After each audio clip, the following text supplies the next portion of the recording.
बौद्ध धर्म हम लोग पढ़ रहे हैं अभी बौद्ध धर्म के बारे में। बौद्ध धर्म के संस्थापक गौतम बुद्ध थे। बौद्ध धर्म के संस्थापक कौन थे? तो गौतम बुद्ध थे। एशिया का ज्योतिपुंज यानी लाइट ऑफ एशिया कहा जाता है गौतम बुद्ध को एशिया का ज्योतिपुंज कहा जाता है। बुद्ध के जीवन से संबंधित बौद्ध धर्म के प्रतीक, कुछ बौद्ध धर्म के प्रतीक दिया हुआ है जो भगवान बुद्ध से रिलेटेड है। एक एक करके देख लेते हैं अब हम लोग। बुद्ध के जन्म का प्रतीक कमल एवं सांड को माना जाता है। बुद्ध के जन्म का प्रतीक किसे माना जाता है? तो कमल एवं सांड को माना जाता है। बुद्ध के गृह त्याग का प्रतीक घोड़ा को माना जाता है। बुद्ध के गृह त्याग का प्रतीक घोड़ा को माना जाता है। बुद्ध के ज्ञान की प्राप्ति का प्रतीक पीपल यानी बोधि वृक्ष को माना जाता है। बुद्ध के ज्ञान के प्राप्ति का प्रतीक पीपल वृक्ष को माना जाता है यानी बोधि वृक्ष को। बुद्ध के निर्वाण की प्राप्ति का प्रतीक पद चिन्ह को माना जाता है। बुद्ध के निर्वाण की प्राप्ति का प्रतीक पद चिन्ह को माना जाता है। बुद्ध के मृत्यु का प्रतीक स्तूप को माना जाता है। बुद्ध के मृत्यु का प्रतीक किसे माना जाता है? तो स्तूप को माना जाता है। गौतम बुद्ध का जन्म 563 ईसा पूर्व में कपिलवस्तु के लुम्बिनी नामक स्थान पर हुआ था। गौतम बुद्ध का जन्म कब हुआ था? तो 563 ईसा पूर्व में हुआ था। कहाँ पे हुआ था? तो कपिलवस्तु के लुम्बिनी नामक स्थान पे हुआ था। गौतम बुद्ध के पिता सुद्धोधन शाक्यगण के मुखिया थे। गौतम बुद्ध के पिता का क्या नाम था? सुद्धोधन था, जो कि शाक्यगण के मुखिया थे। गौतम बुद्ध की माता माया देवी की मृत्यु इनके जन्म के 7वें दिन ही हो गई थी। इनका लालन पालन सौतेली मां प्रजापति गौतमी ने किया था। गौतम बुद्ध की माता माया देवी की मृत्यु महावीर के जन्म के जस्ट 7 डेज बाद ही हो गया था। इनका लालन पालन यानी गौतम बुद्ध के लालन पालन इनकी सौतेली मां प्रजापति गौतमी ने किया था। गौतम बुद्ध के बचपन का नाम सिद्धार्थ था। गौतम बुद्ध के बचपन का नाम क्या था? सिद्धार्थ था। महावीर के पिता सिद्धार्थ ज्ञात्री कुल के सरदार थे। हम लोग जैन धर्म में पढ़ करके आए हैं कि महावीर के पिता सिद्धार्थ जो थे वो ज्ञात्री कुल के सरदार थे, यानी महावीर के पिता का नाम सिद्धार्थ था। यहाँ पे हम लोग देख रहे हैं कि गौतम बुद्ध के बचपन का नाम सिद्धार्थ है। ये सिद्धार्थ कोई और है, ये सिद्धार्थ कोई और है, इसलिए नाम से कंफ्यूज मत होना। एक नाम दो दो व्यक्ति का हो सकता है। गौतम बुद्ध का विवाह 16 वर्ष की अवस्था में यशोधरा के साथ हुआ था। गौतम बुद्ध का विवाह कितने वर्ष की अवस्था में हुआ था? तो 16 वर्ष की अवस्था में हुआ था। किनके साथ में हुआ था? तो यशोधरा के साथ में हुआ था, यानी गौतम बुद्ध के पत्नी का नाम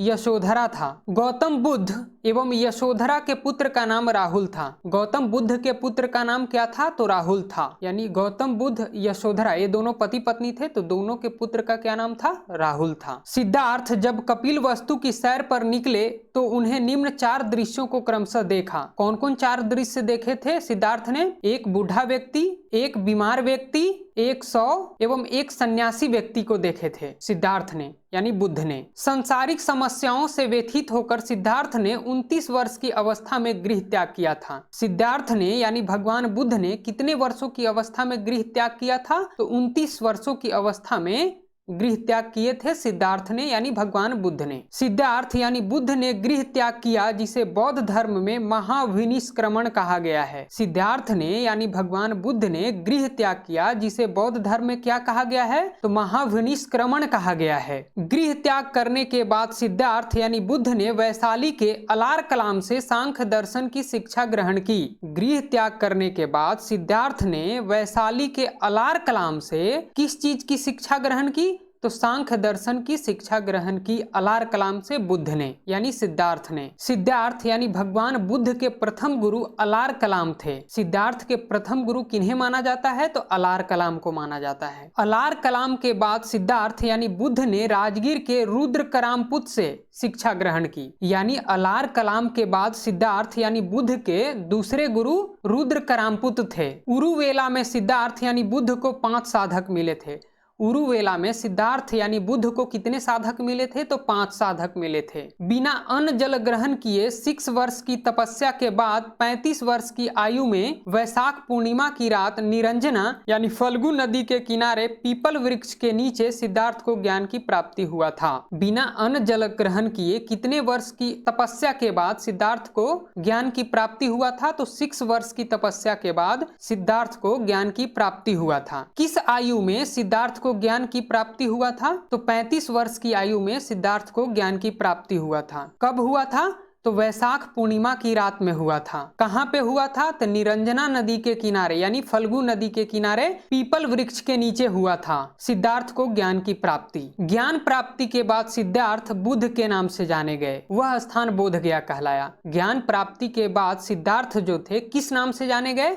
तो बुद्ध के नाम से जाने गए। वह स्थान क्या कहलाता है? तो बोध गया कहलाता है। यानी बोध गया में ही सिद्धार्थ को ज्ञान की प्राप्ति हुआ था। बुद्ध ने अपना प्रथम उपदेश सारनाथ ऋषि पतनम में दिए, जिसे बौद्ध ग्रंथों में धर्म चक्र प्रवर्तन कहा गया है। बुद्ध ने अपना प्रथम उपदेश कहाँ दिए? तो सारनाथ यानी ऋषि पतनम में दिए, जिसे बौद्ध ग्रंथों में धर्म चक्र प्रवर्तन कहा गया है। बुद्ध की प्रथम उपदेश को बौद्ध ग्रंथों में धर्म चक्र प्रवर्तन कहा गया है। बुद्ध की प्रथम उपदेश को बौद्ध ग्रंथ में क्या कहा गया है?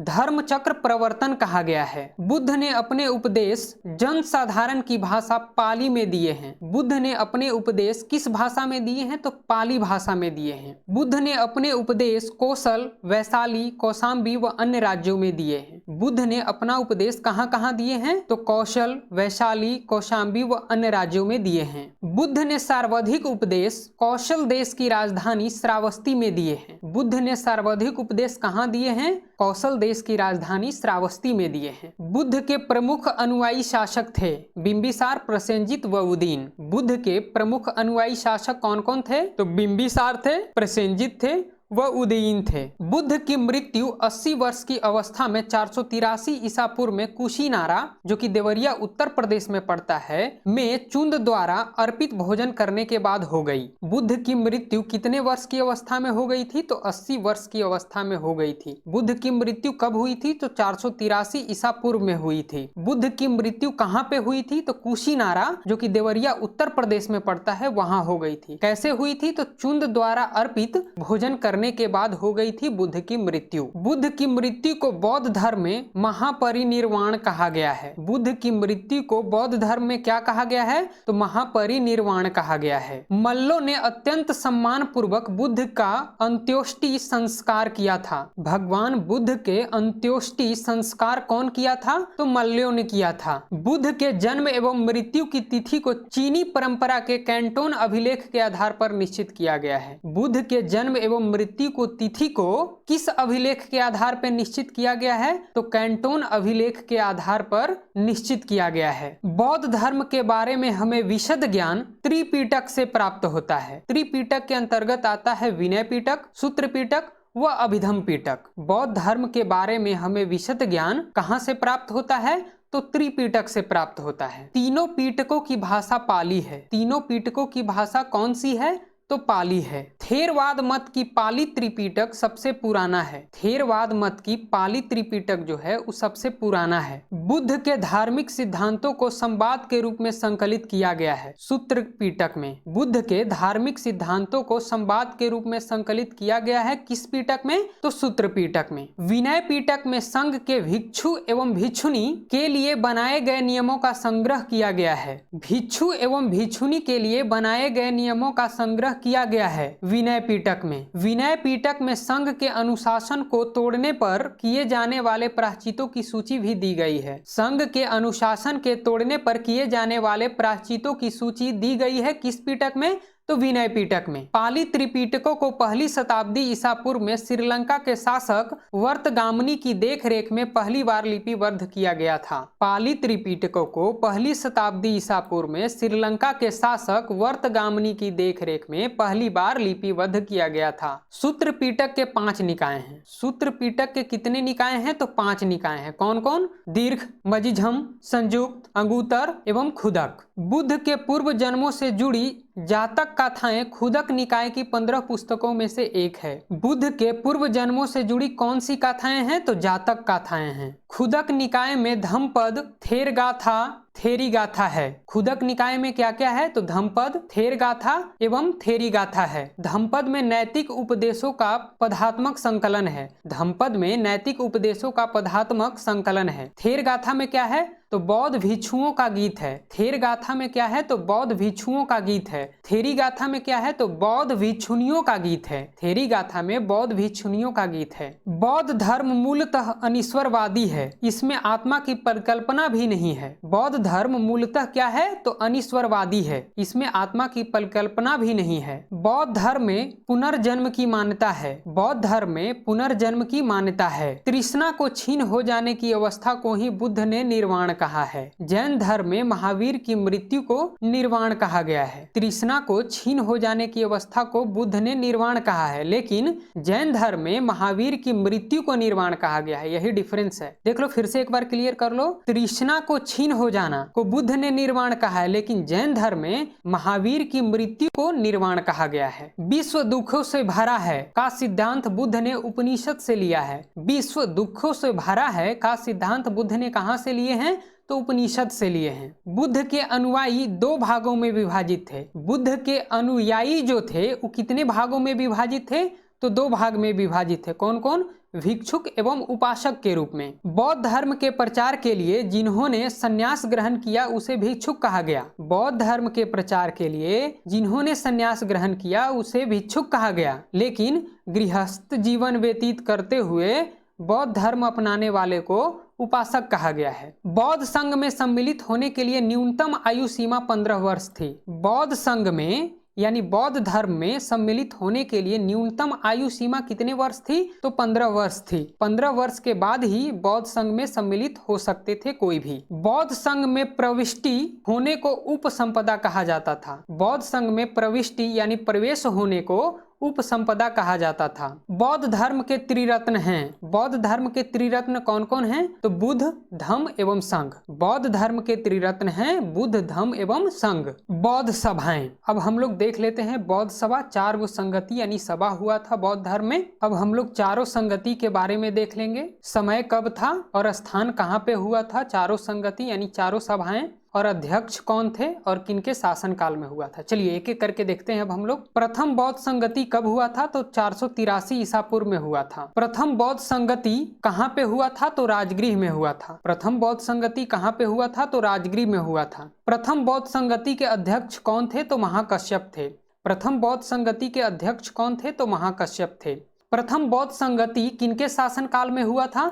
तो अजात शत्रु के शासनकाल में हुआ था प्रथम बौद्ध संगति। द्वितीय बौद्ध संगति कब हुआ था? तो 383 ईसा पूर्व में हुआ था। द्वितीय बौद्ध संगति कब हुआ था? तो 383 ईसा पूर्व में हुआ था। द्वितीय बौद्ध संगति कहाँ पे हुआ था? तो वैशाली में हुआ था। द्वितीय बौद्ध संगति कहाँ पे हुआ था? तो वैशाली में हुआ था। द्वितीय बौद्ध संगति के अध्यक्ष कौन थे? तो सबाकामी थे। द्वितीय बौद्ध संगति के अध्यक्ष सबाकामी थे। द्वितीय बौद्ध संगति किनके शासनकाल में हुआ था? तो कालाशोक के शासनकाल में हुआ था। द्वितीय बौद्ध संगति किनके शासनकाल में हुआ था? तो कालाशोक के शासनकाल में हुआ था। तृतीय बौद्ध संगति कब हुआ था? तो 255 ईसा पूर्व में हुआ था। तृतीय बौद्ध संगति कब हुआ था? तो 255 ईसा पूर्व में हुआ था। तृतीय बौद्ध संगति कहाँ पे हुआ था? तो पाटलिपुत्र में हुआ था। तृतीय बौद्ध संगति कहाँ पे हुआ था? तो पाटलिपुत्र में हुआ था।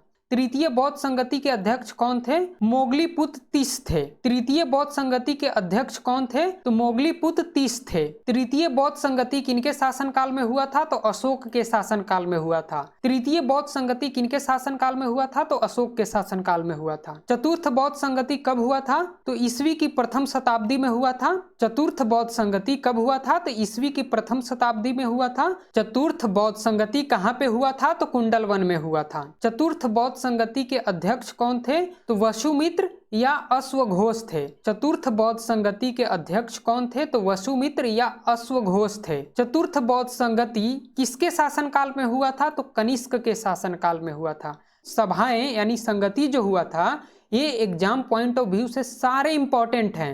समय भी इंपॉर्टेंट है, स्थान भी इंपॉर्टेंट है, अध्यक्ष भी इंपॉर्टेंट है, और शासनकाल किसके शासनकाल हुआ था वो इंपॉर्टेंट है ही। इसलिए रट रट के याद कर लेना बौद्ध सभाएं यानी संगति के बारे में। चतुर्थ बौद्ध संगति के बाद बौद्ध धर्म दो भागों में हीनयान एवं महायान में विभाजित हो गया। चतुर्थ बौद्ध संगति के बाद बौद्ध धर्म जो था वो कितने भागों में विभाजित हो गया? तो दो भागों में विभाजित हो गया, हीनयान एवं महायान में। बौद्ध धर्म के महायान संप्रदाय का आदर्श बोधिसत्व है। बौद्ध धर्म के महायान संप्रदाय का आदर्श क्या है? तो बोधिसत्व है। बोधिसत्व दूसरों के कल्याण को प्राथमिकता देते हुए अपने निर्वाण में विलंब करते हैं। बोधिसत्व जो है वो दूसरों के कल्याण के लिए कार्य करता है। हीनयान का आदर्श अहर्त पद को प्राप्त करना है। हीनयान का आदर्श क्या था? तो अहर्त पद को प्राप्त करना। जो व्यक्ति अपनी साधना से निर्वाण की प्राप्ति करते हैं उन्हें ही अहर्त कहा जाता है। निर्वाण की प्राप्ति मतलब लोभ लालच से मुक्त। धार्मिक जुलूस का प्रारंभ सबसे पहले बौद्ध धर्म के द्वारा प्रारंभ किया गया था। धार्मिक जुलूस का प्रारंभ सबसे पहले किस धर्म के द्वारा प्रारंभ किया गया था? तो बौद्ध धर्म के द्वारा प्रारंभ किया गया था धार्मिक जुलूस का। बौद्धों का सबसे पवित्र त्योहार वैशाख पूर्णिमा है। बौद्ध धर्म में सबसे पवित्र त्योहार किसको माना जाता है? तो वैशाख पूर्णिमा को माना जाता है, जिसे बुद्ध पूर्णिमा के नाम से भी जाना जाता है। यानी वैशाख पूर्णिमा को किस नाम से जाना जाता है? तो बुद्ध पूर्णिमा के नाम से भी जाना जाता है। वैशाख पूर्णिमा के ही दिन यानी बुद्ध पूर्णिमा के ही दिन बुद्ध का जन्म भी हुआ था, बुद्ध को ज्ञान की प्राप्ति भी हुई थी और महापरिनिर्वाण की प्राप्ति भी हुई थी, यानी भगवान बुद्ध की मृत्यु भी हुई थी बुद्ध पूर्णिमा के ही दिन। बुद्ध के अनुसार अष्टांगिक मार्गों के पालन करने के उपरांत मनुष्य की भाव तृष्णा नष्ट हो जाती है और उसे निर्वाण प्राप्त हो जाता है। भाव तृष्णा नष्ट हो जाने को ही निर्वाण की प्राप्ति माना जाता था। बौद्ध धर्म में भाव तृष्णा नष्ट हो जाने को ही निर्वाण की प्राप्ति माना जाता था। अनीश्वरवाद के संबंध में बौद्ध धर्म एवं जैन धर्म में समानता है। बौद्ध धर्म एवं जैन धर्म में समानता है अनीश्वरवाद के संबंध में। जातक कथाएं प्रदर्शित करती है कि बोधिसत्व का अवतार मनुष्य रूप में भी हो सकता है तथा पशुओं के रूप में भी। बोधिसत्व का अवतार मनुष्य रूप में भी हो सकता है तथा पशुओं के रूप में भी कौन प्रदर्शित करता है? तो जातक कथाएं प्रदर्शित करता है। सर्वाधिक बुद्ध मूर्तियों का निर्माण गंधार शैली के अंतर्गत किया गया है, लेकिन बुद्ध की प्रथम मूर्ति का निर्माण संभवतः मथुरा कला के अंतर्गत बनी है। सर्वाधिक बुद्ध मूर्तियों का निर्माण किस शैली के अंतर्गत किया गया है? तो गंधार शैली के अंतर्गत किया गया है, लेकिन भगवान बुद्ध की प्रथम मूर्ति का निर्माण जो है वो मथुरा कला के अंतर्गत बनी है। भारत में उपासना की जाने वाली प्रथम मूर्ति संभवतः बुद्ध की थी। भारत में उपासना की जाने वाली प्रथम मूर्ति किनकी थी? तो भगवान बुद्ध के थी। भारत के महत्वपूर्ण बौद्ध मठ, भारत के जो भी महत्वपूर्ण बौद्ध मठ है उनके नाम दिया हुआ है, स्थान दिया हुआ है और राज्य किस राज्य में पड़ता है वो इस साइड में दिया हुआ है। चलिए एक एक करके देख लेते हैं। टाबो मठ, टाबो मठ किस प्रदेश में पड़ता है? तो हिमाचल प्रदेश में पड़ता है टाबो मठ। टाबो मठ हिमाचल प्रदेश के किस स्थान पे पड़ता है? तो तबो गांव स्पीति घाटी में पड़ता है। नामग्याल मठ किस प्रदेश में पड़ता है? तो हिमाचल प्रदेश में पड़ता है नामग्याल मठ। हिमाचल प्रदेश में कहाँ पे पड़ता है नामग्याल मठ? तो धर्मशाला में पड़ता है। हेमिस मठ, हेमिस मठ किस राज्य में पड़ता है? तो जम्मू कश्मीर में पड़ता है। हेमिस मठ जम्मू कश्मीर के किस स्थान में पड़ता है? तो लद्दाख में पड़ता है। थिक्से मठ, थिक्से मठ किस राज्य में पड़ता है? तो जम्मू कश्मीर में पड़ता है। थिक्से मठ जम्मू कश्मीर के किस स्थान में पड़ता है? तो लद्दाख में पड़ता है। सासुर मठ, सासुर मठ किस राज्य में पड़ता है? तो हिमाचल प्रदेश में पड़ता है। सासुर मठ हिमाचल प्रदेश के किस स्थान में पड़ता है? तो लाहुल स्पीति में पड़ता है। सासुर मठ लाहुल स्पीति में पड़ता है। मिड्रालिंग मठ, मिड्रालिंग मठ किस राज्य में पड़ता है? तो उत्तराखंड में पड़ता है। मिड्रालिंग मठ उत्तराखंड के किस स्थान पे पड़ता है? तो देहरादून में पड़ता है। रूमटेक मठ, रूमटेक मठ किस राज्य में पड़ता है? तो सिक्किम में पड़ता है। रूमटेक मठ सिक्किम के किस स्थान में पड़ता है? तो गंगटोक में पड़ता है रूमटेक मठ। तवांग मठ, तवांग मठ किस राज्य में पड़ता है? तो अरुणाचल प्रदेश में पड़ता है। नाम ड्रालिंग मठ, नाम ड्रालिंग मठ किस राज्य में पड़ता है? तो कर्नाटक में पड़ता है। नाम ड्रालिंग मठ कर्नाटक राज्य के किस स्थान में पड़ता है? तो मैसूर में पड़ता है। बोधि मंडा मठ, बोधि मंडा मठ किस राज्य में पड़ता है? तो बिहार राज्य में पड़ता है। बोधि मंडा मठ बिहार राज्य के किस स्थान पे पड़ता है? तो बोधि मंडा मठ बिहार राज्य के बोधगया में पड़ता है।